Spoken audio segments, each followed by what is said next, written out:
चलिए स्टार्ट करते हैं वेक्टर्स का लेक्चर नंबर 2। कहाँ तक पढ़ लिया था? टाइप्स ऑफ वेक्टर हो गया था सारा का सारा, ठीक। उसके हम लोग ने पढ़ा था अलजेब्रा ऑफ वेक्टर पढ़ लिया था, जिसमें एडिशन ऑफ टू वेक्टर सीख लिया था, जिसमें दो रूल हमने सीखे थे। एक क्या था? Triangle law of vector addition. दूसरा क्या सीखा था? Parallelogram law of vector addition. उसके ऊपर कुछ क्वेश्चंस भी कर लिए थे, ठीक है। चलिए ये क्वेश्चन करते हैं फटाफट। बताइए इसका आंसर क्या होगा। क्या दिया है? Figure shows parallelogram ABCD. एक आपका पैरेललोग्राम बना हुआ है, कह रहे हैं AC प्लस BD। प्रूफ क्या करना है कि AC प्लस BD किसके बराबर है? 2BC। तो हो सकता है क्या प्रूफ? ये करके दिखाओ, ट्राई करो। तो आपको दो वेक्टर कौन कौन से लेने हैं? एक आपका हो गया AC, ठीक। दूसरा वेक्टर क्या है? BD। अब इसको ट्वाइस ऑफ BC प्रूफ करना है। जल्दी से बताइए करके। मैं करूं? मुझे ही करना है। तो AC को क्या लिख सकते हैं बताइए? 2BC minus BD। AC is equal to क्या हो जाएगा? 2BC। अरे तुम AC को ऐसे बताओ रिजल्टेंट के फॉर्म में, और बुद्धि नहीं लगानी है आपको। AC अगर ट्रायंगल लॉ के हिसाब से करेंगे तो वी कैन इजीली स्टेट कि एक वेक्टर आपका AB है, इसके जो हेड से दूसरे का क्या है? टेल जुड़ा हुआ है। तो it is easily converted like this, AC is equal to AB vector plus BC vector. Simple है ना? कैसे किया मैंने? कुछ नहीं किया। ट्रायंगल लॉ का यूज किया। देखिए ना, इसके हेड से दूसरे का टेल है, तो मतलब यहाँ पे ट्रायंगल लॉ लग सकता है, ठीक है, दो वेक्टर्स के बीच में। रिजल्टेंट क्या आ गया आपका? AC। वेक्टर फॉर्म में लिख सकते हैं, कोई दिक्कत? अच्छा, इसी तरीके से और मैं अगर चाहूं तो BD को कुछ लिख सकता हूं क्या? BD vector will be equal to AD plus BD vector is equal to क्या होगा? AD plus BC। BC plus BC plus कौन सा? DC। सही देखा इसने, एरो पकड़ के चलना था, है ना? ट्रायंगल लॉ यूज कर रहे हैं। तो इसके हेड से BC के हेड से BC का टेल लगा हुआ है। रिजल्टेंट कहां से? B से D की तरफ, ठीक है। क्या आ गया? BC प्लस एक इक्वेशन नंबर 1। इक्वेशन नंबर करो, दिमाग लगाओ। देखो, एक हेडिंग पढ़ाई थी मैंने, ऐसे पढ़ाई थी। क्या पढ़ाया था?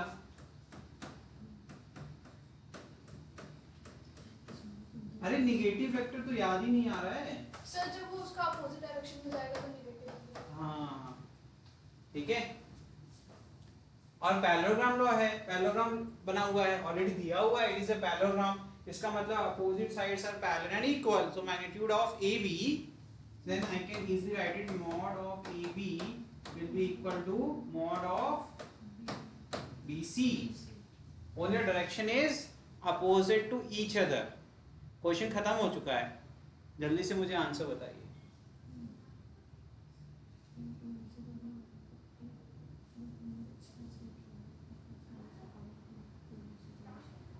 अभी भी नहीं कर पा रहे हो? अभी भी नहीं कर पा रही हो? क्यों? अरे इतना लंबा है नहीं, ध्यान से क्यों नहीं देख रहे हो? इधर देखो, इतनी मेहनत क्यों कर रहे हो भैया? जब मेहनत नहीं करनी है यहाँ पे, मैंने आंसर लिख दिया वहां पर। So AB vector is equal to minus of BC vector. क्या भाई गलत है? वैसे लिखने का तरीका गलत है, BC नहीं लिखा जाएगा, CD लिखा जाएगा, क्योंकि वो टेल से स्टार्ट करते हैं नेमिंग हमेशा हम लोग, ठीक है। तो वो करेक्शन कर सकते हैं हम लोग, कोई बहुत बड़ी बात नहीं। CD होगा ना, C टेल है ना, टेल से स्टार्ट होता है वेक्टर का नेमिंग, पता होना चाहिए, नहीं पता है तो I can easily right it like this, ठीक है। और यहाँ पर भी सही कर दे, इसको मैं लिख दूंगा, ठीक। अब इक्वेशन 1 2 को ऐड कर दें, अगर 1 प्लस 2 कर दें, क्या हो जाएगा? AC plus BD is equal to क्या आ जाएगा? AB plus BC plus BC plus CD, ठीक है। एंड इसके रीअरेंज कर लूंगा तो AB प्लस, तो मैं क्या लिखूंगा बताओ? बात तो एक ही है ना? हाँ, बात तो एक ही है, ठीक है। तो यहाँ आ जाएगा माइनस ऑफ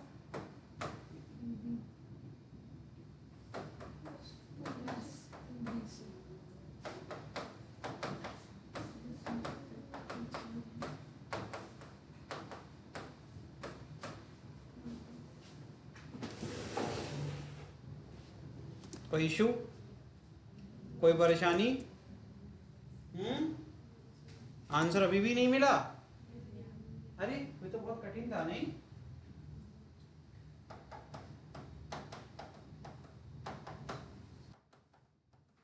सामने ही का आंसर था आपके, फिर भी नहीं दिख रहे। ठीक, नेक्स्ट।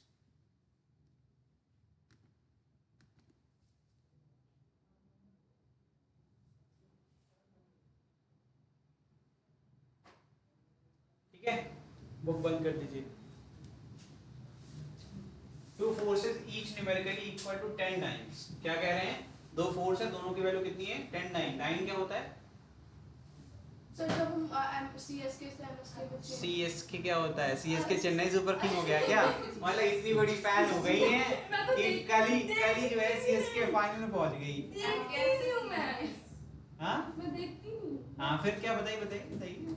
सीएसके से एमकेएस, एमएसके कह रही है, सीएसके से एमएसके एमकेएस से सीजीएस में। एमकेएस में फोर्स क्या होता है? एमकेएस कहते हैं कि ऐसा ही कहते हैं? ऐसा ही कहते हैं, ठीक है, ऐसा ही पढ़ते हैं हमेशा हम लोग। तो ये क्या है? सीजीएस में यूनिट है इसकी फोर्स, ठीक है। चल कोई बात नहीं। तो 10 9 है और are acting as shown in figure, then find resultant of these two vector. Actually में भाई डाइन से तो कोई मतलब ही नहीं है, वेक्टर का मैग्नीट्यूड दिया हुआ है और दोनों वेक्टर कैसे हैं? आपके मैग्नीट्यूड में बराबर हैं, है ना। एक आपका वेक्टर, अब इसमें सबसे अच्छी डायग्राम से मदद क्या मिल रही है कि देखो ध्यान से, ये जो 60 डिग्री दिया हुआ है, क्या इन दोनों वेक्टर के बीच का एंगल है ये? हाँ, तो फिर वेक्टर के बीच का एंगल, हाँ, कोई कंडीशन पढ़ाई थी हमने। हाँ चलो बढ़िया है। ट्रायंगल लॉ ऑफ एडिशन में स्टेप नंबर 1, स्टेप नंबर 2 सब पढ़ाया गया है, ठीक है। तो दोनों की अगर टेल मीट कर रही होती तो एंगल होता उनके बीच का, है ना। तो एक्चुअल में एंगल है कितना? इसको आगे एक्सटेंड करना पड़ेगा। देन ये 180 में से 60 का कितना बचेगा? 120। ये है थीटा, बाकी सब तो कर ही लोगे। तो ये जो आपका अरेंजमेंट है, ये अरेंजमेंट क्या है? जो स्टेप नंबर 2 होता है ना, एक के हेड को दूसरे के टेल से जोड़ दिया जाए। अगर मैंने इसको मान लिया मेरा बेस वेक्टर, तो बेस की टेल से क्या करना होता था? जो आपका सेकंड वेक्टर है उसके हेड को जोड़ दो। ये रिजल्टेंट है तुम्हारा, ठीक है। समझ में आया तुमको? करो सॉल्व। तो फॉर्मूला क्या कहता है?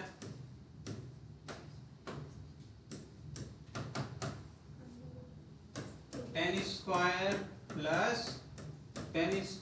Plus 2 into 10 into cos of 120।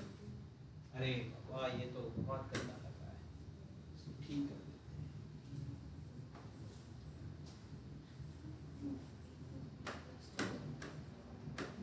ठीक है, under root A square plus B square plus 2ab cos theta. A की वैल्यू कितनी? 10। फिर बी की वैल्यू कितनी? 10। 2 इंटू 10 इंटू कॉस ऑफ 120। अभी भी अगर किसी को कंप्लेन है कि सर 120 की वैल्यू नहीं पता है, तो आपको काफी फॉर्मूलेस बताए गए हैं। cos 90 प्लस थीटा क्या होता है? cos 90 प्लस थीटा क्या होता है? cos 90 plus theta is equal to sin. sin। Sin. sin का इसका ट्रेडमार्क है, sin को sin ही बोलना है। हाँ, sin गलत होता है। sin what? sin theta plus sin theta या माइनस sin थीटा? सर ये हो जाएगा माइनस sin थीटा।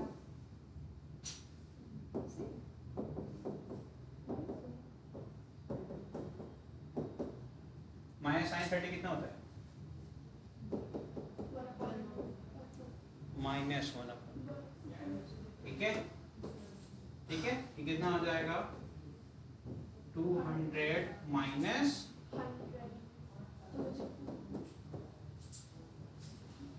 कितना आ गया 10 आंसर क्या है रिजल्टेंट का 10 क्या हो गया कुछ नहीं 200 माइनस 110 होता है हाँ।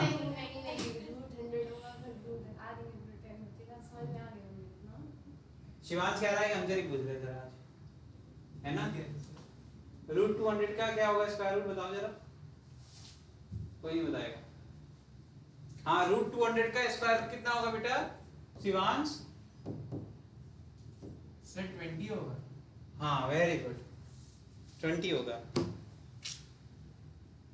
गॉट इट नहीं सर 1 मिनट हाँ। सर 1 मिनट बता दो सोच के बता दो नेक्स्ट क्वेश्चन करें चलो तुम आज क्लास में सोचते रहना क्लास के एंड तक ठीक है तब तक हम लोग आगे बढ़ते हैं if some vectors are represented by side of a polygon क्या होता है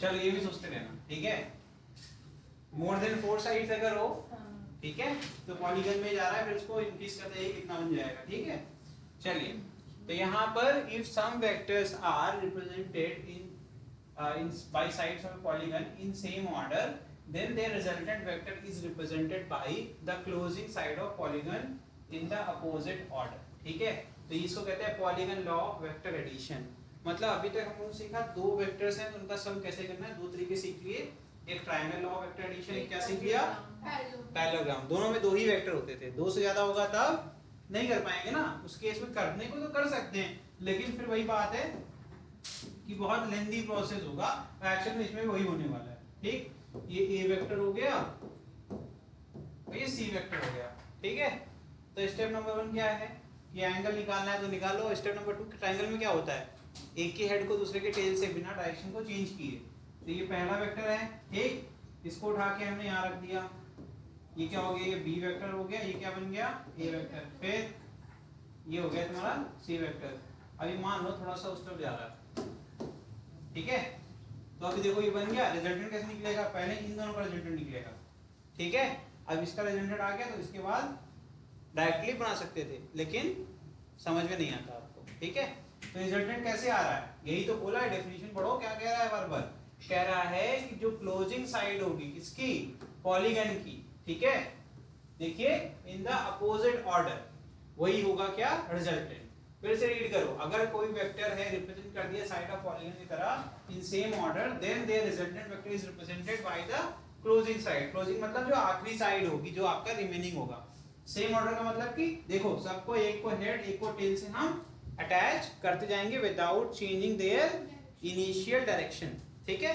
तो यहाँ पर देखो ये कैसे वेक्टर हैं टाइप बताइए कौन टाइप का वेक्टर है कौन सा टाइप का हाँ कोइनिशियल ठीक है कोइनिशियल वेक्टर्स हैं तो यहाँ देखिए क्या किया सबसे पहले अलग अलग कर लिया सबको और फिर देखिए ए को बेस वेक्टर मान लिया बी को उठा लिया और यहाँ आगे की तरफ शिफ्ट कर दिया और ए के हेड से बी के टेल को अटैच कर दिया फिर सी वेक्टर को पकड़ लिया है ना और बिना डायरेक्शन को चेंज किए यहाँ रख दिया फिर डी वेक्टर को और फिर लास्ट में ये जो आखिरी में आ रहा है इसी कहते हैं क्या कहते हैं क्लोजिंग साइड समझ में आया और इसकी डायरेक्शन हमेशा अपोजिट होगी जो आपने ऑर्डर लिया है यही रिजल्टेंट सॉल्व कैसे करेंगे देखो एक्चुअली इसकी वैल्यू आएगी कैसे क्या लिखा हुआ है ए वेक्टर प्लस बी वेक्टर ये करेंगे ना लेकिन ये दिखने में अच्छा है सॉल्व कैसे करेंगे देखो इसका रिजल्ट निकल जाएगा ये हो गया मेरा r1 वेक्टर ठीक अब ये r1 इन दोनों को रिप्लेस कर देगा तो फिर से मेरे पास क्या बचेगा सिर्फ दो वेक्टर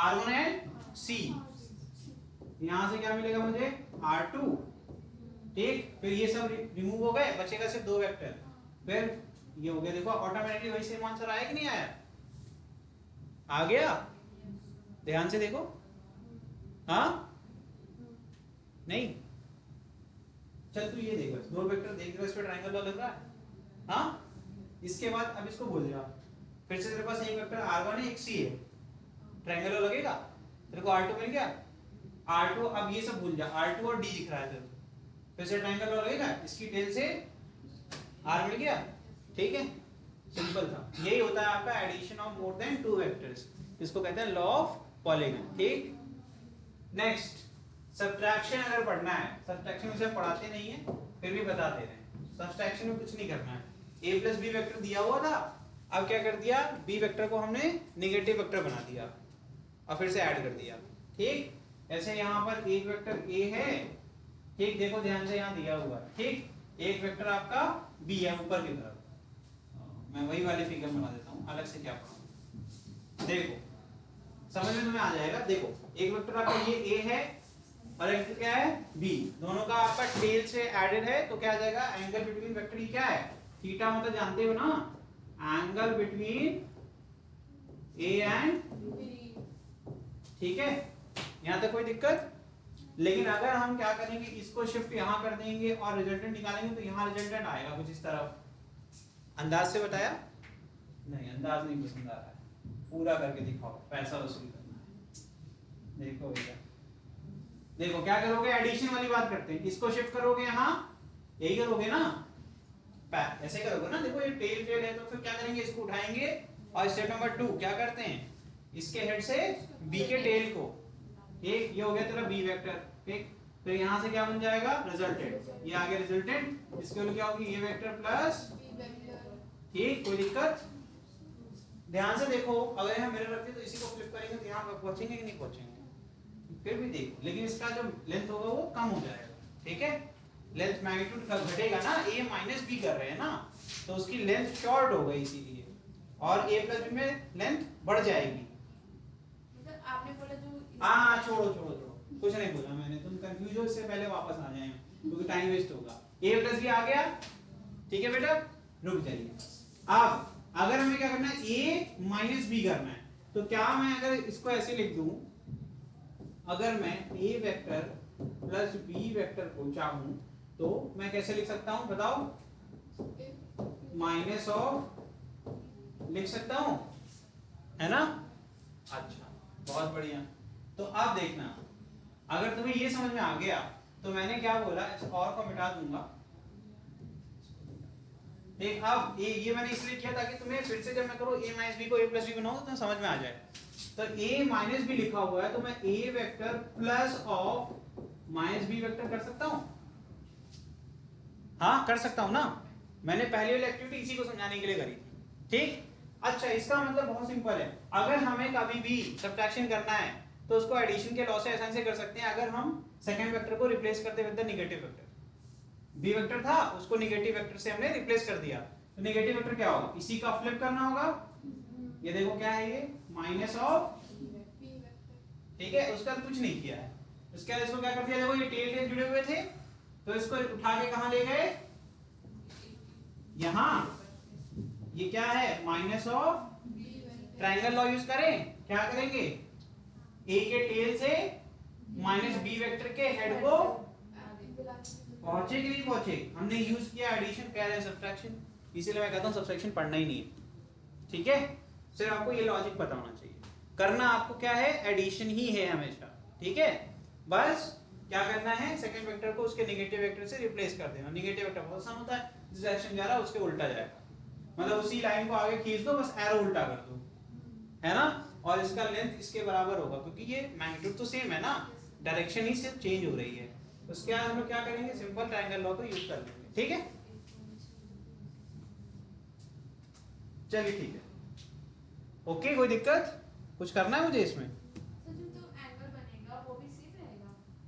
एंगल बनेगा कैसे कह सकते हो तुम, अभी मैंने एक क्वेश्चन किया था, एक क्वेश्चन मैंने किया था बहुत अच्छा, उसमें 120 डिग्री कैसे आया था, सर उसको आगे कर देना है, फिर उस स्ट्रेट लाइन 180 डिग्री ना, देखो ना ये थीटा है तो ये क्या जाएगा, 180 माइनस थीटा, एंगल नहीं निकल गया तुम्हारा, a vector and minus b vector के बीच का एंगल नहीं निकल जाएगा, और रिजल्टेंट की वैल्यू कैसे फॉर्मूला लिखते हैं, चलो देखो तुम्हारे लिए फॉर्मूला लिख देते हैं, जैसे ये आप खुद कर सकते थे लेकिन फिर भी चलिए अभी आप ही बताएंगे, पहला क्या होगा, a स्क्वायर b स्क्वायर कैसे बोल दिया तुमने, माइनस b का square that is b square, फिर plus 2 into a into minus b cos of, ठीक है, अब थीटा नहीं लिखूंगा मैं, थीटा डैश लिखूंगा, ये एंगल मेरा क्या है, थीटा। डैश।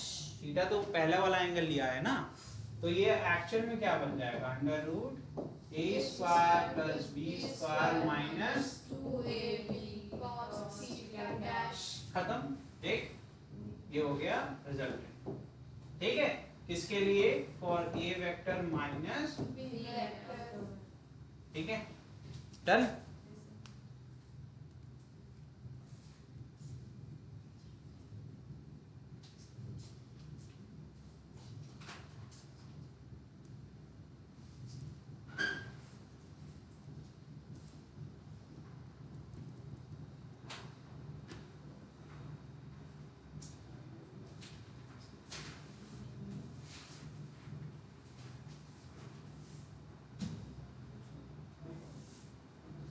अच्छा, इसको एक और तरीके से कर सकते हैं हम लोग, अभी यहाँ मैग्नीट्यूड लेके चलते हैं, तो देखो क्या आएगा, एक और तरीके से प्रूव कर देते हैं। देखो इसको 180 माइनस थीटा लिख दूं, थीटा के फॉर्म में अगर लिखना है तो क्या आ जाएगा, cos 180 माइनस थीटा क्या होगा,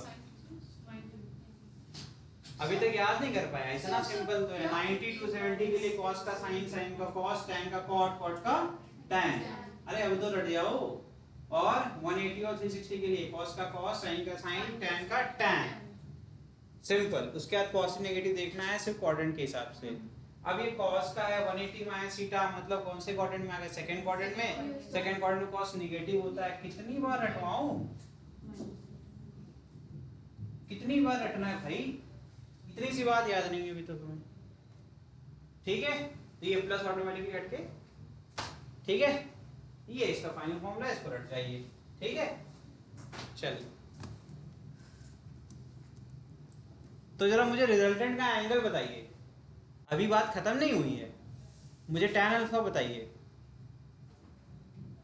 tan ऑफ अल्फा, अल्फा कितना होगा, रिजल्टेंट ये है a minus B, A vector minus B vector, इसका angle with the base vector, वही तो अल्फा होता है। तो tan ऑफ अल्फा कितना होगा, क्या,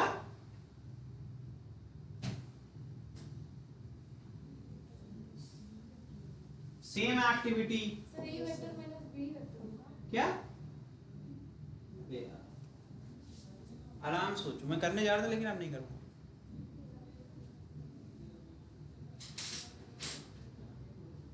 इसके पहले भी ट्रायंगल बनाया है, तो सेकंड वेक्टर का कंपोनेंट रिजॉल्व होता है b sin theta upon a minus b cos theta, a minus,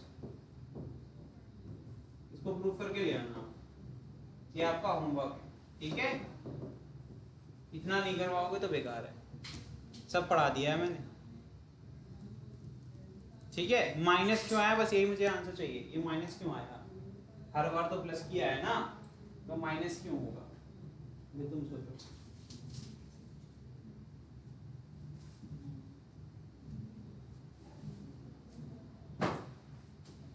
ठीक है, आगे बढ़े, चलिए क्वेश्चन करिए। The magnitude of pairs of displacement vector are given. Which pair of displacement vector cannot be added to given resultant vector of magnitude 13 cm? Resultant दिया हुआ है, इनमें से कौन सा है इनको ऐड नहीं कर सकते, क्योंकि आंसर में क्या आना चाहिए रिजल्टेंट में 13। लगाओ दिमाग फटाफट,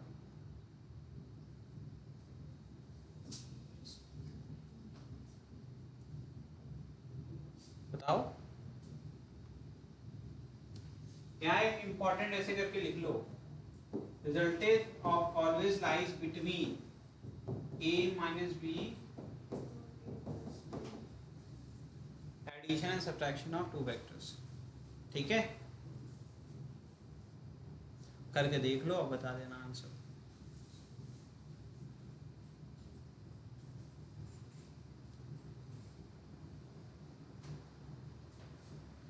Which option is incorrect? Sir option first. 16 में से 4 गया, कितना बचेगा 12, और 16 4 20। अरे सेटिस्फाई कर रहा है ये तो, है ना। R कितना है 13, कंडीशन सेटिस्फाइड। सेकंड वाला सेकेंड। चलिए 20 minus 7 13 r is greater than equal to a minus b and less than 27 satisfied। फिर थर्ड क्या आ जाएगा 14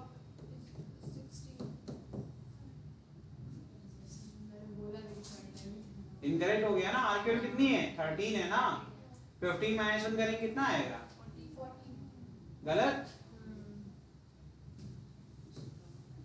ठीक, समझ में आ गया। नेक्स्ट, अगर magnitude of a unit vector plus b unit vector is equal to magnitude of a unit vector minus b unit vector, then find the angle between a and b। ये भी क्वेश्चन बहुत बढ़िया है। एक ही condition है, ये देखो a vector मैं उतना ही बताऊंगा, मैं इस फॉर्म जानबूझ के इस फॉर्म में नहीं बताऊंगा, ठीक है, ताकि आप जो है चीटिंग ना कर पाए। सिर्फ आपको लॉजिक दूंगा, मैं फॉर्मूला लिखूंगा सिर्फ a square plus b square plus 2ab cos of theta and r1 vector is equal to क्या आ जाएगा, a vector minus which is equal to a square plus b square minus 2ab cos। There is only one condition when these two equation will be equal to each other, which is, वो condition क्या है,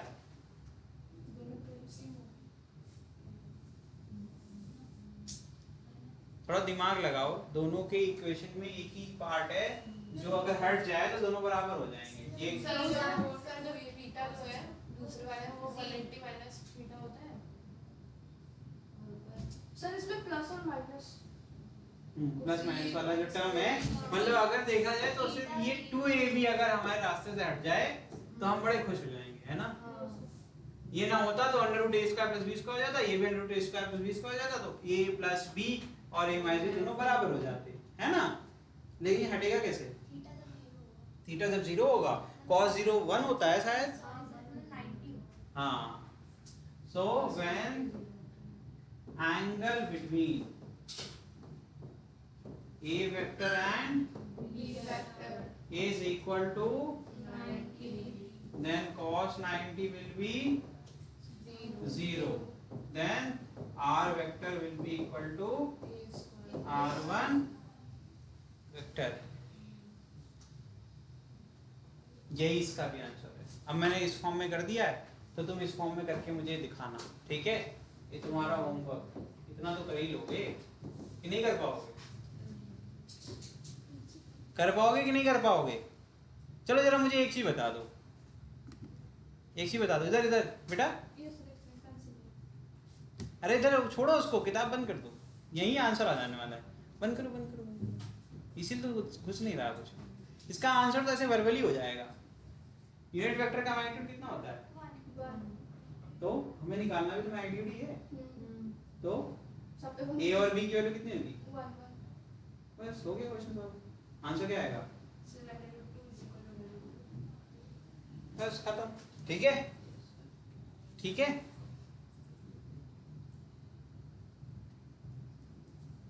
ठीक, बस इतना ही करना है और कुछ करना ही नहीं है।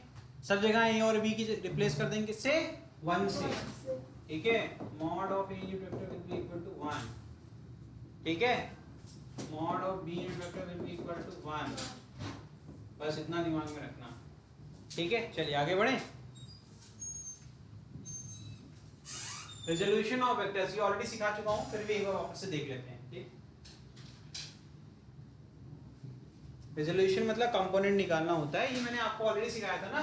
किसी भी वेक्टर को अगर हम एक x एक्सिस y एक्सिस में अगर उसको डिवाइड कर दें, मतलब स्प्लिट कर दें दो हिस्सों में, है ना, तो उसको क्या कहेंगे, rectangular components of the vector, ठीक। अगर मान लेते हैं ये एक वेक्टर है जिसका एंगल x एक्सिस से कितना है, अल्फा, है ना। अल्फा अगर इसका एंगल है तो हम अगर चाहें तो इस a वेक्टर को दो कंपोनेंट रिजॉल्व कर सकते हैं। एक इसका x एक्सिस के अलोंग कंपोनेंट होगा और एक y एक्सिस के अलोंग।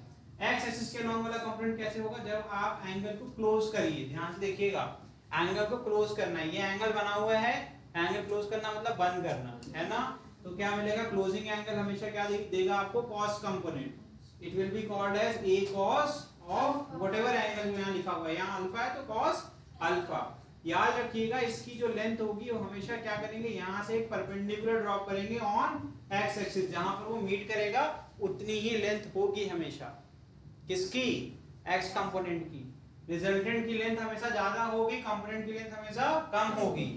ठीक है, तभी ना दो वैल्यू जुड़ के इसके बराबर आएगा. मैग्नीट्यूड लॉजिक वाइज सोचो. ठीक, तो ये हो गया आपका एक कंपोनेंट a cos अल्फा. फिर वापस से एक y एक्सिस पे क्या करेंगे, मैं कहता हूँ शैडो है ये, या फिर आप कह सकते हो परपेंडिकुलर. ठीक, when you will drop a perpendicular you will get y component of a vector.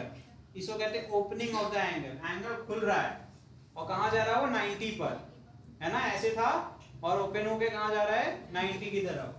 तो ओपनिंग करोगे तो क्या मिलेगा हमेशा, साइन कंपोनेंट. क्या बन गया, a sin अल्फा. ठीक है, इन दोनों को ऐड करेंगे then we will get a vector. ठीक है, अच्छा एक और चीज सीख लो फटाफट.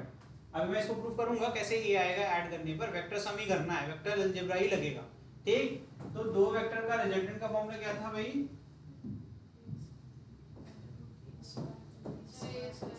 Under root. अब बताओ angle between these two vectors will be a cos alpha and a sin alpha. कितना एंगल होगा,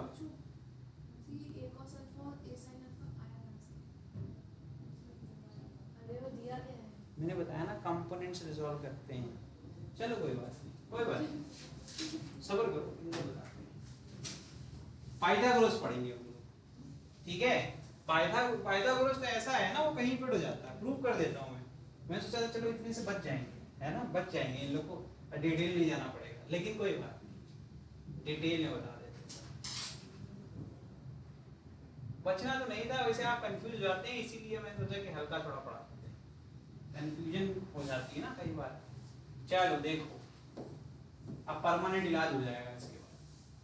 ठीक, ये क्या है तुम्हारी y एक्सिस, ये क्या है तुम्हारी x एक्सिस, ये तुम्हारा वेक्टर a है. ठीक है, ठीक, कितना एंगल बना रहा है, यहां से परपेंडिकुलर ड्रॉप कर देंगे, हो जाएगा. एक पॉइंट मिलेगा, इसको o बोल देते हैं, इसको a बोल देते हैं, इसको b बोल देते हैं. यहाँ कितना एंगल बनेगा, 90. यहाँ तक तो कोई दिक्कत नहीं है. चलो जरा मुझे ये बताओ, cos of alpha is equal to क्या होता है according to Pythagoras for a right angle triangle. ये भी नहीं याद है अभी तक. याद है,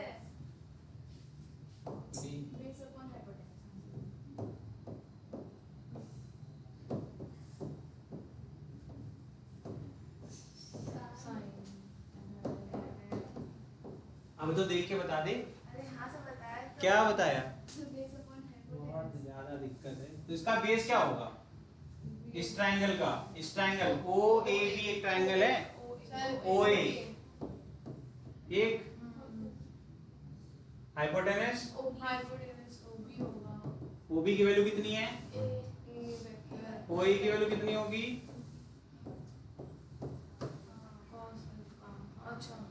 बच गया.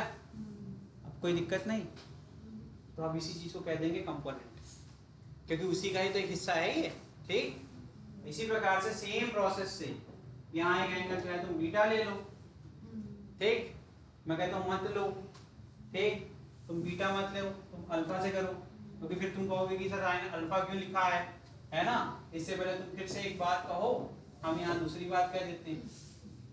ठीक है, OBD एक ट्रायंगल हो गया मेरा. ठीक, लेकिन मैं यूज करने वाला नहीं हूँ, मैं करूंगा इसी को. साइन ऑफ अल्फा क्या होता है, परपेंडिकुलर क्या है, तुम कहोगे हमने तो AB निकाला है ना. आप कैसे कह रहे हैं कि ये वाला वैल्यू जो है वो a sin अल्फा. मैं कहूंगा ठीक है, ये पैरेलल तो है एक दूसरे के, तो मैं कहूंगा OD is equal to AB होगा कि नहीं होगा, लिख देता हूँ, कोई बात नहीं, पैरेलल एंड इक्वल. ठीक है, ओके. तो यहाँ से क्या जाएगा, OD है ना, ये OD will be equal to a sin done. आगे बढ़ जाए. चलिए इजाजत मिल गई है, आगे बढ़ते हैं. यही कहानी यहाँ लिखी हुई है. ठीक है, सीधे आते हैं। तो अगर हमें रिजल्टेंट निकालना है, रिजल्टेंट ये आ रहा है तो पहले हम लोग लगा दें, तो वापस से हम देखेंगे दो वेक्टर इधर बना रहा हूं, देखो ध्यान से, ठीक है, एक वेक्टर ये हो गया, एक वेक्टर ये हो गया, यही तो है ना। ओके अब मैंने ए को भूल गया, मैं ए को वापस से मैं ले आता हूं, फिर से प्रूव करके दिखाऊंगा कि ए आया कैसे। ठीक, तो मैं दो वेक्टर बताया, कौन कौन से, ए cos अल्फा और क्या बताया, ए sin, क्लियर है, कोई इनिशियल वेक्टर है, एंगल कितना होगा, 90 होगा। कितना होगा एंगल, हाँ हाँ बताओ, हाँ कितना, अरे भैया अगर किसी को नहीं आ रहा है, y एक्सिस और x एक्सिस है और y एक्सिस के बीच में एंगल कितना होता है, 90, a cos alpha x axis के अंदर ही है, उसी पे लाई कर रहा है, ये y एक्सिस पे लाई कर रहा है, तो ये थीटा 90 होगा। कोई बात नहीं, होता है जब कभी कभी हम लोग जाने, है ना। तो क्या करेंगे, कौन सा लॉ यूज करेंगे, क्योंकि कोई इनिशियल है, इनको अलग नहीं कर सकते सर, तो ट्रायंगल लॉ नहीं लग सकता है, तो क्या करेंगे, पैरेललोग्राम लॉ लगेगा, तो इसका एक पैरेलल बना लिया यहाँ पर, ठीक है, ठीक, और फिर क्या करेंगे, इन दोनों डिवाइड कर देंगे। हाँ भैया जोड़ देंगे, हाँ उसको ही मैंने डिवाइड बोल दी हूँ। तो ये इसकी वैल्यू क्या होगी, इसको मैं r लिखता हूँ ना, इसको प्रूफ करेंगे कि a के बराबर है, इसको प्रूफ करके देखेंगे, इसको मैं r लिख देता हूँ, ठीक।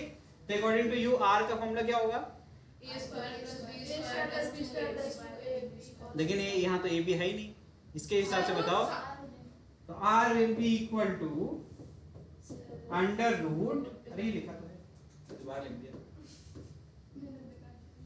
चलो फिर से क्या होगा, पहला वेक्टर कौन सा है, sir a cos alpha, a cos alpha का whole square plus b a sin alpha का whole square plus 2a cos alpha 2a sin alpha, sin a sin alpha, फिर cos ऑफ cos 90, यही तो होगा ना।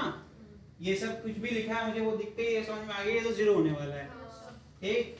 तो मेरा तो यहीं पर हो जाएगा answer, a square cos square alpha plus a square sin square alpha plus 0, because cos 90 is 0, ठीक है, बाकी सब मल्टीप्लिकेशन तो जीरो हो जाएंगे, हाँ हाँ जरा इनको समझ लो, हाँ तो ये क्या हो जाएगा, a स्क्वायर तो मुझे पता है, तो यहाँ क्या जाएगा cos स्क्वायर अल्फा प्लस,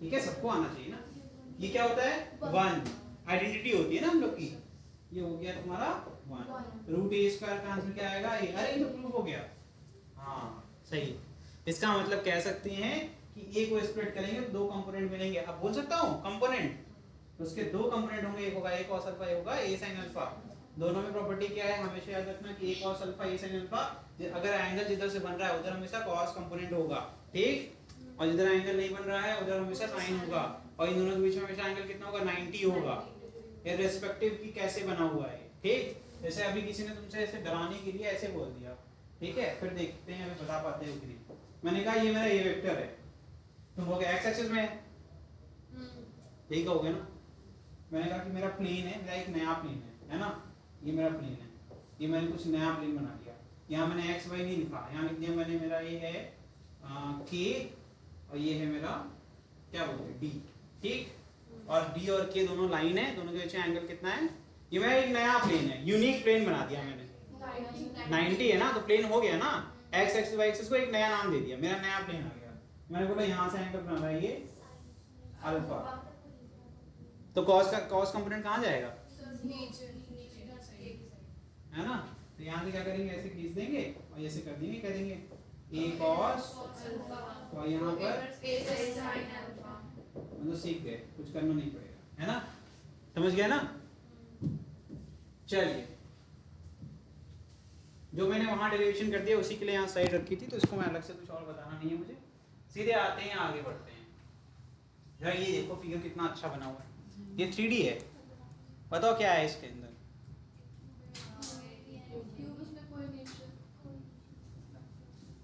क्या कोइनिशियल, अच्छा मुझे अभी एक दो चीज पूछनी है, चलो अभी तुम लोग बता लो उसके बताएंगे, तो मैं यहाँ लिख देता हूँ, चलो यहाँ अगर ये लिख दूं ax इज इक्वल टू क्या है a cos अल्फा, तो ये ax क्या रिप्रेजेंट करता है x component of a vector, ठीक है कंपोनेंट है, कंपोनेंट x एक्सिस के अलोंग है तो इसलिए ax लिख दिया, ठीक। अगर वो k और जो भी एग्जांपल आता है k और d वाला तो तुम a k लिखते और a d लिखते, मतलब वो क्या ये सफिक्स क्या रिप्रेजेंट करता है, कौन सी एक्सिस में लाई कर रहा है, ठीक है बस इतनी सी बात है और इसमें कुछ भी नहीं है। और यहाँ ए वाई क्या रिप्रेजेंट करेगा ए साइन अल्फा, तो क्या कहेंगे y component of a vector, गलत है नहीं सही। ठीक है। जरा मुझे ये बताओ कि मैंने एक चीज नहीं पूछी, मैं आगे बढ़ गया ध्यान नहीं आया, tan अल्फा क्या होगा? Sir a sin alpha upon a cos A sine alpha upon A cos alpha, नहीं सर। नहीं sir a B sin sin alpha alpha upon a cos alpha minus b। नहीं क्यों ऐसा कर रही हो तुम? तुम्हें परपेंडिकुलर चाहिए, बहुत सिंपल है ना, अल्फा के सामने परपेंडिकुलर ये बेस, तो सही तो बता रही थी लड़की, a sin alpha upon a cos alpha, तो एक लाइन में लिख सकते हैं tan अल्फा, यही लिख देता हूं, चलो उधर नहीं जाऊंगा, tan alpha is equal to ay upon ax। कोई दिक्कत, सिंपल ही तो था। फिर और क्या पूछ सकते हैं इसमें, हाँ रेक्टेंगुलर कंपोनेंट के फॉर्म में लिख के दिखाओ, तो मैंने आपको पहले ही सिखा दिया था कि we can use a unit vector for representing direction along x axis, y axis and z axis, ये मैंने सिखाया था। i कैप यूज करते हैं x एक्सिस वाले वेक्टर को दिखाने के लिए और j यूज करते हैं y वाले को, तो अगर मैं चाहूं तो मैं लिख सकता हूं a vector is equal to a cos alpha i cap plus a sin alpha j cap. अगर किसी को डर लग रहा है तो यहाँ लिखता हूँ a vector is equal to ax vector plus ay vector, अभी प्रूफ किया है मैंने, ये प्रूफ किया था ना, तो ये समझ में आ रहा है, तो मैं यहाँ से लिखता हूँ a vector is equal to ax i cap plus ay j cap, ये हो गया वेक्टर फॉर्म। क्या है ये? in terms of rectangular component, ठीक क्लियर है? लिखो फिर नोट्स बनाओ, शॉर्ट फॉर्म में ही बनाना है नोट्स, ठीक है।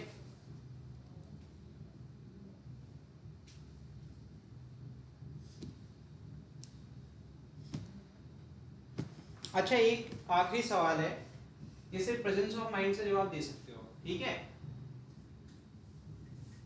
मैं क्वेश्चन ही बना देता हूँ, ठीक है।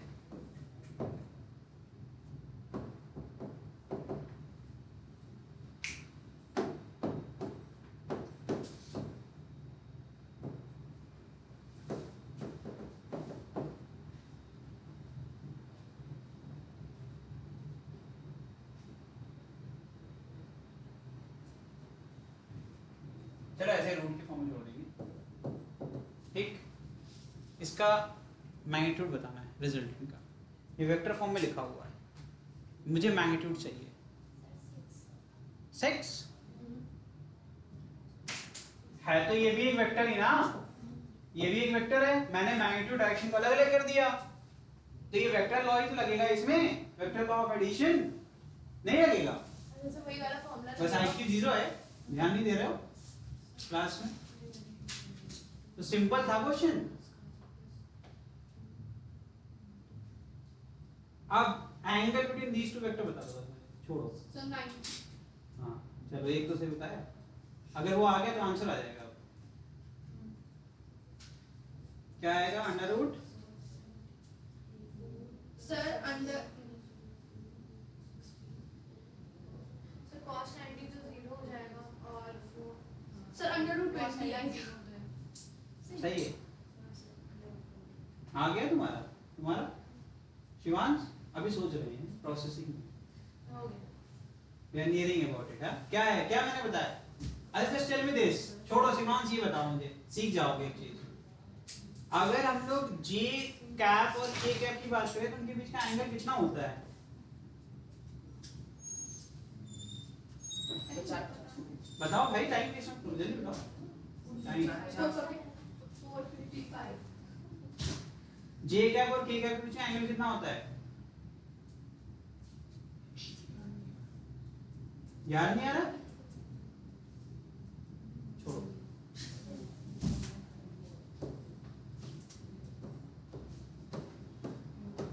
ये एक्स एक्सिस होता है, ये वाई होता है और ये जेड होता है, ठीक है? क्या तीनों एक्स एक दूसरे के परपेंडिकुलर होती हैं?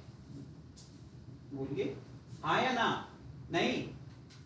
अरे तुम ऐसे करके ऐसे से करोगे तो फिर मुझे कैसे पता कि तुम्हारा मूवमेंट का मतलब क्या है? मतलब ऐसे करके ऐसे कर रहा है, मतलब समझ नहीं आ रहा कह क्या रहा है। 90 होती है बड़े भाई मालिक, 90 होता है, ठीक है? अगर 90 होता है तो जे कैप हो गया ये, ठीक, और के कैप हो गया ये, इसके बीच का एंगल कितना है भैया? 90 होगा। हाँ, इसका आंसर आ गया, ये आ गया √20, तो 2 का स्क्वायर प्लस और cos 90 0 होता है, उसको लिखेंगे नहीं तो आंसर आ गया √20, ठीक है? ठीक है, कर लेंगे आप सब, ठीक? तो कभी भी अगर हमें इसका मॉड ऑफ a लिखना हो शॉर्ट में तो हम लिख सकते हैं √ax² प्लस ay², ठीक है? ये फॉर्मूला बना सकते हैं। सही है? नहीं सही है? पक्का? गलत है क्या? नहीं पता? अरे ऊपर देखो भाई, ये लिखा हुआ ax क्या होता है? एक सल्फा ही तो a sin अल्फा होता है ना? हाँ, वही तो होगा, सेम वही तो, इसीलिए तो क्वेश्चन बनाया था मैंने ये, ठीक है? चलो कोई बात नहीं, बाकी सब मैंने बता दी, कुछ बचा नहीं है। Consider a vector a represented by OA vector, हमने OA वेक्टर यहाँ पे रिप्रेजेंट कर दिया, ठीक है? Hash on figure consider O as origin, O क्या है तुम्हारा? ओरिजिन है, ठीक है? ठीक, आगे देखिएगा, बहुत इंपॉर्टेंट है ये, ठीक? ये तुम्हें समझ में आ चुका है ना? तुम्हें ax भी समझ में आ जाएगा, ay भी समझ में आ जाएगा, लेकिन वो हुआ कैसे? थोड़ा संभल के चलना, ये प्लेन नहीं है, ये 3D है, 3D मतलब स्पेस में है। अब तुम्हें लगेगा ये इसी प्लेन के अंदर है, x y के बीच में है ना? फिर तुम कहोगे यहाँ से परपेंडिकुलर ड्रॉप करो, सर यहाँ आना चाहिए, तो आगे चला गया ax, ये जो लाइन है ax को मैं ऐसे मतलब पीछे ढकेल के वो ऐसे है, ऐसे बाहर निकली हुई है, ये तुम्हारा xy प्लेन हो गया, ठीक? समझो, ये xy प्लेन हो गया अगर ये तुम्हारा ओरिजिन है, ठीक? तो तुम्हारे हिसाब से ये x होगा और ये y होगा, ठीक? अब ये पेन ऐसे रखा हुआ, ठीक, बाहर की तरफ निकला हुआ, तो अगर दूर से कोई देखेगा उसको लगेगा ना ऐसे रखा हुआ है, ये तुम्हें ऐसे ही यहाँ पे इल्यूजन हो रहा है, लेकिन है क्या? आउटसाइड है, प्लेन के बाहर है, क्योंकि भैया ये 2D प्लेन है, 2D प्लेन का 3D डायग्राम ऐसा ही होता है, ठीक? चलो फिर से देखते हैं, ठीक? तो ये आपका प्लेन है, तो इसके कितने कंपोनेंट होंगे? क्योंकि स्पेस में है, अरे छोड़ो कंपोनेंट, ये तो पता है ना कि x y z 3 होंगे इसके कोऑर्डिनेट्स, इतना तो बता सकते हो। कैसे सिखाया था मैंने? हमें कितनी डायरेक्शन लेनी पड़ रही है वहां तक पहुंचने के लिए। जैसे कि ये कैमरा, तो अगर मेरी ओरिजिन यहाँ कॉर्नर में है तो मैं पहले एक डायरेक्शन जा रहा हूँ, मैं दूसरी डायरेक्शन जा रहा हूँ, फिर मुझे एक हाइट आउटसाइड द प्लेन, जब मैंने अभी 2 मूवमेंट किए वो किस में थे? सरफेस के ऊपर थे ना, सरफेस के अंदर ही थे, प्लेन के अंदर, लेकिन अब मुझे इस प्लेन को छोड़ना पड़ रहा है टू रीच कैमरा, है ना? कैमरे के पास जाने के लिए हाइट हमें अचीव करनी पड़ेगी। 3 डायरेक्शन हो गया ना, 3D हो गया, मतलब इसके कितने कंपोनेंट होंगे? एक x होगा, एक y होगा और एक z होगा। क्लियर है? चलो देखो ध्यान से, इसी तरीके से जब ये 3D में है, पॉइंट A आपका आउटसाइड द प्लेन है, तो इसकी शैडो पड़ेगी, तो सबसे पहले जिसके नीचे, जो नीचे वाला प्लेन है उसके ऊपर शैडो पड़ रही है। देखो जब ये पेन ऐसे बाहर कर रहा हूं तो जब मेरा जो जेड वाला प्लेन है तो वो ऐसे ऐसे रहेगा, देखो एक प्लेन ये हो गया, एक प्लेन ये हो गया, क्योंकि देखो ऐसे x ऐसे y और आउटसाइड, आउटसाइड मतलब यही तो हो गया z, तो मतलब ये जो मेरा हाथ है ये z प्लेन को रिप्रेजेंट कर रहा है ना? और वो कहां से पास हो रहा है? इस प्लेन में एक तो z हो गया और एक क्या हो गया? एक x हो गया, है ना? एक x हो गया और एक हो गया क्या? z। क्लियर है? तो इसका मतलब अगर देखो ध्यान से, अगर मेरे हाथ पे इमेजिन कर पाओगे तो इस पेन की शैडो कहां पहले गिरेगी? मेरे हाथ पे, है ना? तो ये xz प्लेन में गिरेगा, देखो यहाँ पर x है और ये क्या है? सही कह रहा हूँ? ऊपर से लाइट डालेंगे तो शैडो कहां गिरेगी? xz प्लेन बोलो, xz, ठीक है? क्योंकि इसमें 2 हमेशा डायरेक्शन हो, किसी भी प्लेन में 2 होते हैं, ठीक, तो इसका मतलब हो गया कि ये पॉइंट ई है जो कि शैडो ऑफ ए है। क्लियर है?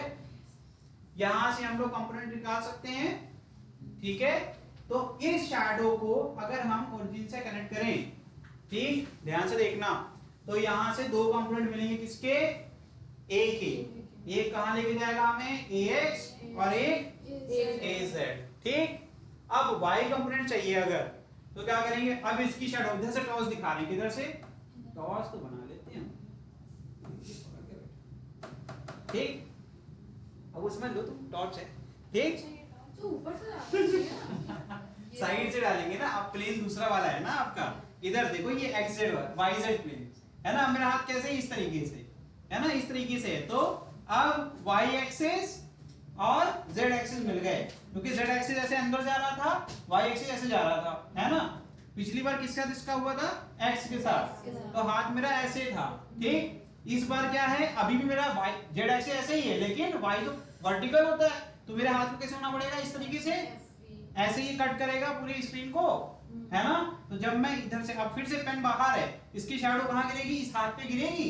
जब मैं टॉर्च इधर से दिखाऊंगा तो ये शैडो वाला पॉइंट समझ में आ रहा है।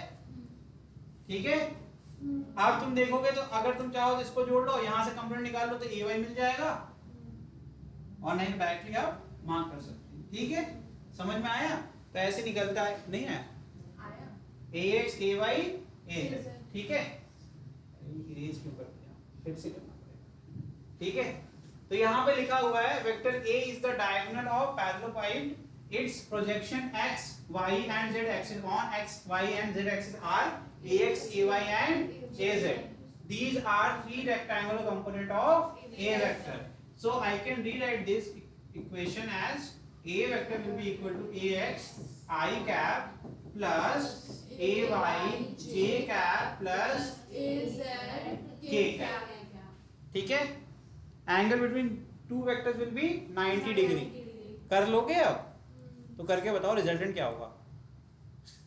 अब नहीं बचेगा, सोचो एक बार में दो सॉल्व करो, फिर जो रिजल्टेंट आएगा उसको आखिरी वाले से करना है। हर बार एंगल कितना आएगा, अच्छा सोचो, देखो देखो यहीं से इमेजिनेशन पावर बिल्ड होती है। ये जो दिया हुआ था मैंने, अगर ध्यान से देखते तो तुम्हें ये क्या है, ये रिजल्टेंट ही तो है, नहीं लिखा, किसका रिजल्टेंट है, ax का और az का। पहले में लॉ ऑफ वेक्टर एडिशन किया, बीच में आएगा। अच्छा मुझे एक चीज बता, इस प्लेन में जितनी भी लाइनें होंगी वो तो हमेशा y एक्सिस के परपेंडिकुलर होंगी ना, होंगी, क्लियर है।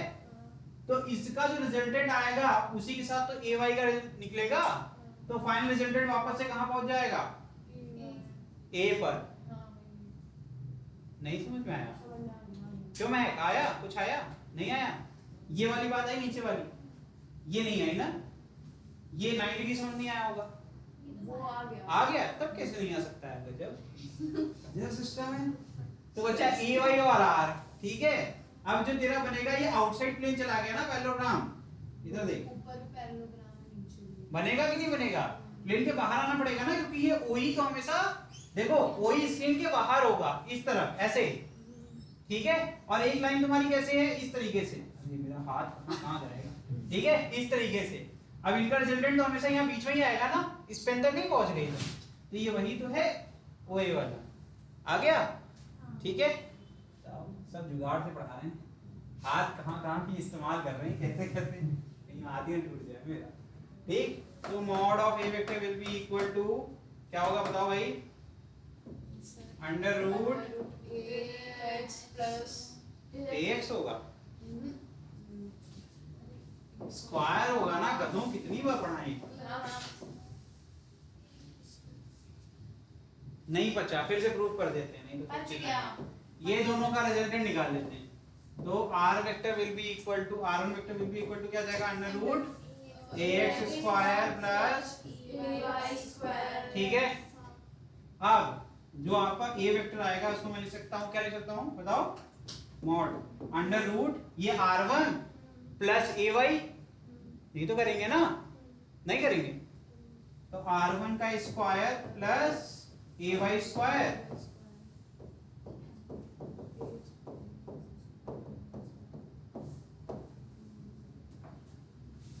नहीं आया? आ गया नहीं आया? आ गया?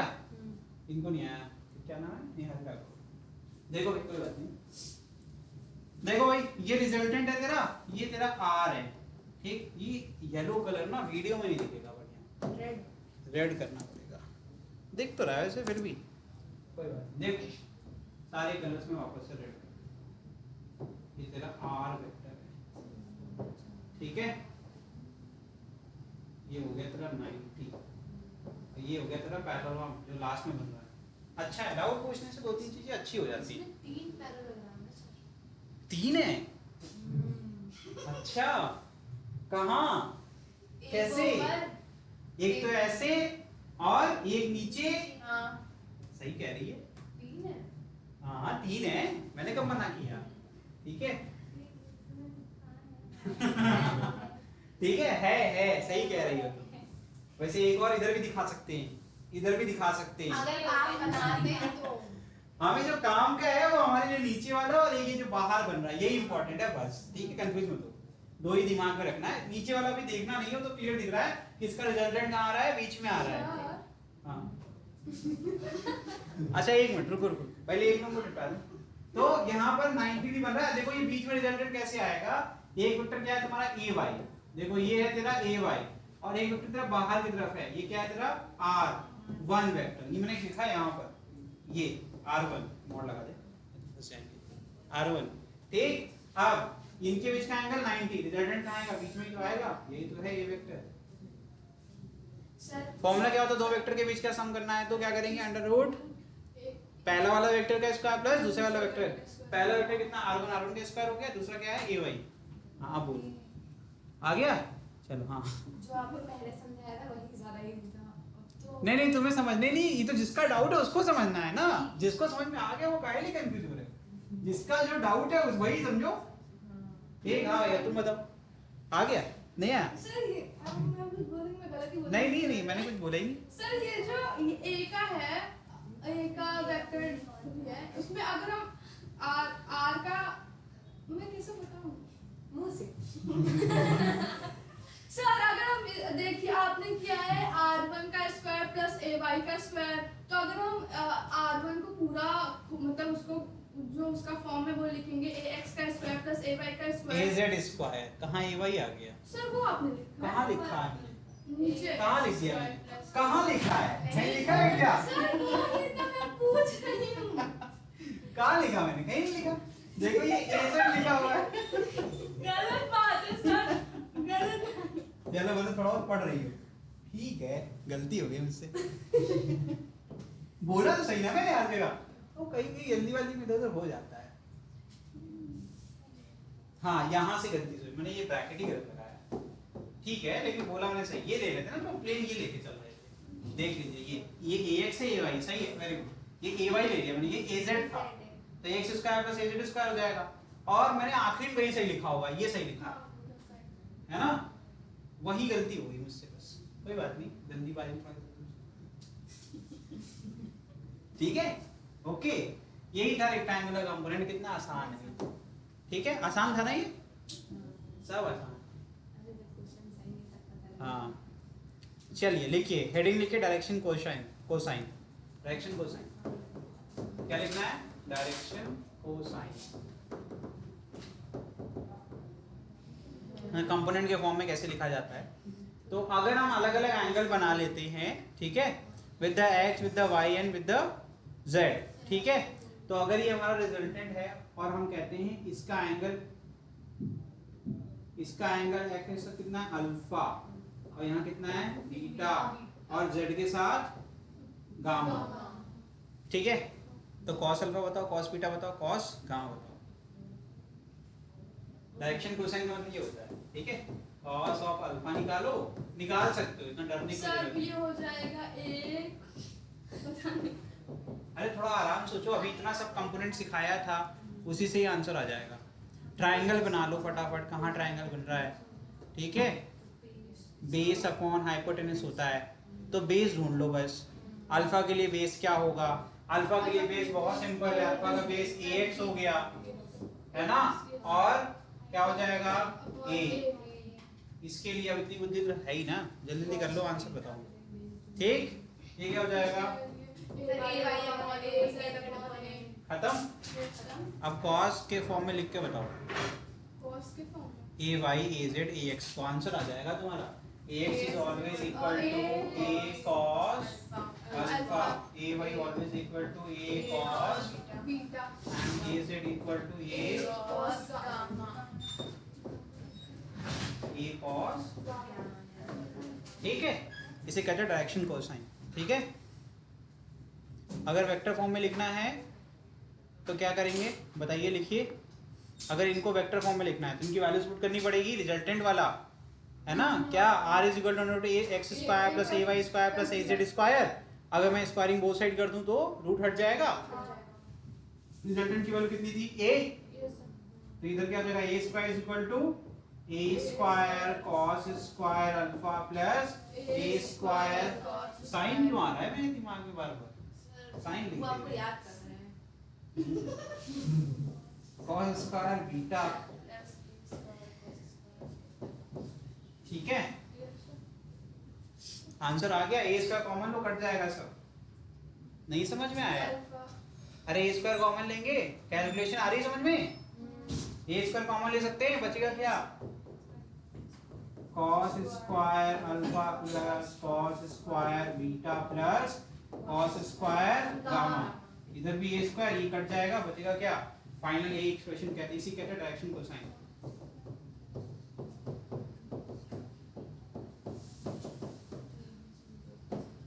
ठीक है, एक का फॉर्मूला है। ठीक, इसके कई फॉर्म हो सकते हैं, एक होमवर्क मैं दे रहा हूं आपको। ठीक है, प्रूफ क्या करना है तो कर लोगे आप, फिर भी मुझे पूरा यकीन है आप कर लेंगे, क्योंकि मुझे पता है यकीन टूटने वाला है, लेकिन फिर भी यकीन करने में क्या ही दिक्कत, आपको बस ये प्रूफ करना है। वो सब है। हाँ, ये होमवर्क। ठीक है, कुछ भी नहीं करना है, इतना आसान है। क्यों क्यों बेटा, काहे लिए इतना दिमाग लगा रही हो, फिर मतलब दर्द होगा सर में, कोई मतलब नहीं लगा रहा है, कह दो कॉमन सेंस से आज वाला फिजिक्स हो जाएगी। एक आइडेंटिटी होती है sin square theta plus cos square theta is equal to 1, माते बस वही इस्तेमाल कर लीजिए। अब आंसर बता दें क्या आप, अब इसके इसको इधर रीअरेंज करोगे इधर 1 था ही, एक और बना जाएगा, ऐड हो जाएगा, 2 हो जाएगा, इतना ही करना है। ठीक है, समझ में नहीं आया, cos square alpha will be equal to 1 minus sin square alpha. अब कर लेना, रीअरेंज भी नहीं करोगे यार, ये तो चीटिंग है, तो यार बड़े चीटर। हाँ बोल लो तुम सौम्या, क्वेश्चंस आ रहे हैं, मैंने कुछ नहीं बोला, सही नहीं बोला। टाइम अप हो गया, लेकिन अभी तो क्वेश्चंस कराने, चलो कोई बात नहीं, ये तो हो गया, बता दिया ना मैंने ये सब, ये एडिंग हो गई पहले ही। ठीक है, एक क्वेश्चन और करवा दीजिए, अभी शाम चल गया है।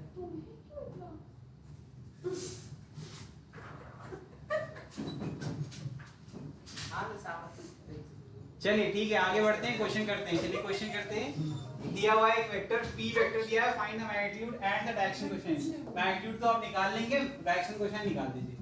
मैग्नीट्यूड निकाल लोगे, वही नहीं निकाल पाओगे, क्या करना है, under root 3 square plus 4 square plus 12 square, इतना तो हो जाएगा, वो मुझे बताइए, डायरेक्शन कोसाइन बताना है।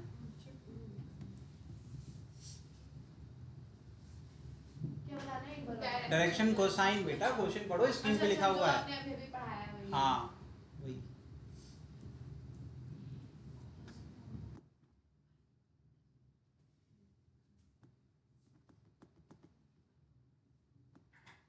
बहुत ज्यादा सिंपल है। Sir a cos i plus a cos आई आई इधर आओ, आई i क्या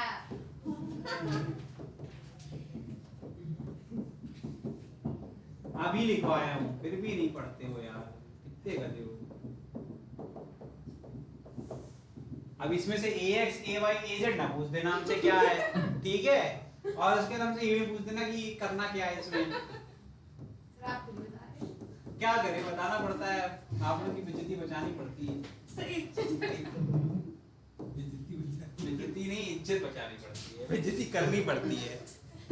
तो जल्दीबाजी में थोड़ा इधर उधर हो जाता है।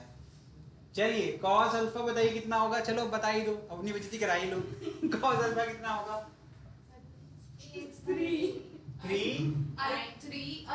3 अपॉन क्या, वो तो अभी निकाल ही नहीं है, तो कितना हो जाएगा? 9 + 16 + 144 कितना आएगा? 9 + 16 + 144 देखो 25 प्लस कर लो 144 कितना? 169 और 13 आएगा, सही है। ठीक है, चलिए इसको सॉल्व ही कर देते हैं। 3 square plus 4 square plus 12 square, क्या किया मैंने? px square plus py square plus pz square, that is equal to √169 and it is equal to 30। ठीक है, तो यहाँ पर क्या आ गया? 3/13, यहाँ क्या आ गया?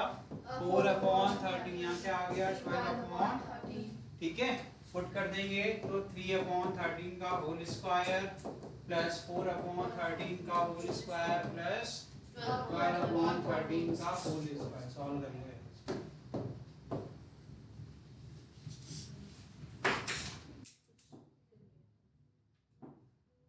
क्या ये 1 आएगा? हाँ सर बनाएगा। पक्का? करना पड़ेगा।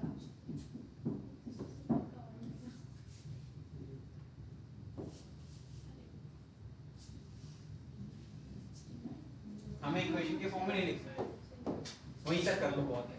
ठीक है, cos alpha cos gamma cos beta, ये सब क्या डायरेक्शन कोसाइन हुआ है किसके? x y और z। ठीक है, डन। चलिए क्वेश्चन करके दिखाओ। Find the angle made by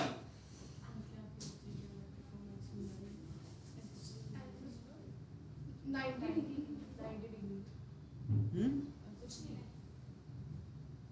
वो 1 दिखा, वो अच्छा ये बताओ मैंने मिटा क्यों दिया? वो 1 दिख रहा था कि वो भी नहीं दिख रहा तुम लोग को? Yes sir. नहीं, 13 का स्क्वायर 169 था, ऊपर भी क्या आ रहा था, जोड़ने के बाद 169, कट के 1 ही आएगा। ठीक है, तो वो आपका चेक करने का, वेरिफिकेशन करने का तरीका था कि ये सही आया है कि गलत आया है। ठीक, आंसर वही है। ठीक है, और इधर आ जाते हैं, क्या कह रहे हैं? Find the angle made by i + j का vector from x y axis respectively. अरे वाह, आंसर दे दिया। आंसर दे दिया है ना मैंने? आंसर दिया है कि नहीं दिया है स्क्रीन पे तुम्हारे?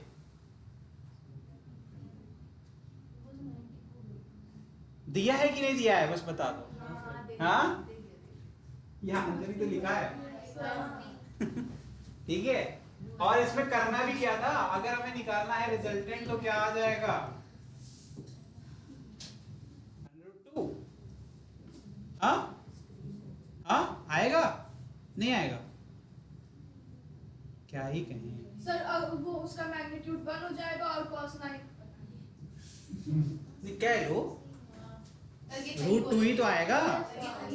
आगे तो बताओ, इसको प्रूव करो। अल्फा 45 और बीटा के 45 कैसे आएगा? सर क्योंकि वो 90 मार खाओगी तुम बेटा, बहुत ज्यादा मार खाएंगी।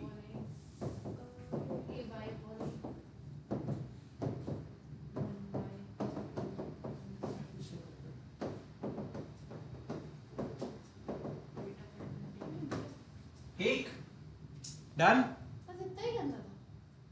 बेटा मैं क्या कह रहा हूँ तुमसे, तुम प्लीज अपना दिमाग में इस्तेमाल करो, कॉमन सेंस इस्तेमाल करो, कर लो कि सारे क्वेश्चन। लिटरली आप लोग बहुत ज्यादा, मतलब क्वेश्चन में कुछ है ही नहीं, सामने से कह रहा है यार i + j का निकालना है, तो अभी रिजल्टेंट किया था मैंने, यूनिट वेक्टर है तो उसका मैग्नीट्यूड 1 होगा, हमें रूट के अंदर रिजल्टेंट निकालना तो मैग्नीट्यूड तो लेते हैं, 1² + 1² √2 आ गया। अब cos alpha cos beta direction cosine पढ़ाया जस्ट अभी, क्या करना है? कंपोनेंट देखना है, तो इसका x कंपोनेंट में दिख रहा है ना, ये 1 है, देखो यहाँ लिख देता हूँ इसे 1 है ना, x हो गया ax/a, √2 क्या निकाला मैंने? रिजल्टेंट निकाला, a की वैल्यू निकाली, ax कितना है? 1/√2 कितना होता है? cos 45 पे ही सिर्फ होता है, तो अल्फा की वैल्यू 45। सिमिलरली ay 1/√2 कितना आ गया? cos बीटा, बीटा का कितना होगा? 45। सिंपल, ठीक, इतना ही सिंपल है, बहुत सिंपल है। इसका आंसर बता दो। इस बार i + j + k लिखा हुआ है, तो रिजल्टेंट कितना आया? √3 आ गया। फिर cos alpha 1/√3, cos beta 1/√3, cos gamma 1/√3, कब होगा? tan 30 tan अल्फा की वैल्यू क्या होगी? क्या cos के किसी भी उसमें आता है, वैल्यू आती है कि आपका 1/√3? Answer is no. तो क्या करेंगे? Alpha will be equal to cos inverse of, ये इसका आंसर। ठीक है, इसको नहीं आया उसके लिए अल्फा एंगल निकालना है, इसको इधर भेजेंगे तो इनवर्स हो जाएगा cos इनवर्स ऑफ। अभी एक्टिविटी 3 बार करने से अच्छा है इसको इक्वल टू के फॉर्म में ऐसे ही लिखते हैं। ठीक है। अल्फा रिप्रेजेंट करता है angle with x axis, beta represent करता है एंगल विद वाई एंड, ठीक है, जेड एक्सिस हो गया आपका गामा। ठीक है, डन। चलो आज के लिए इतना ही।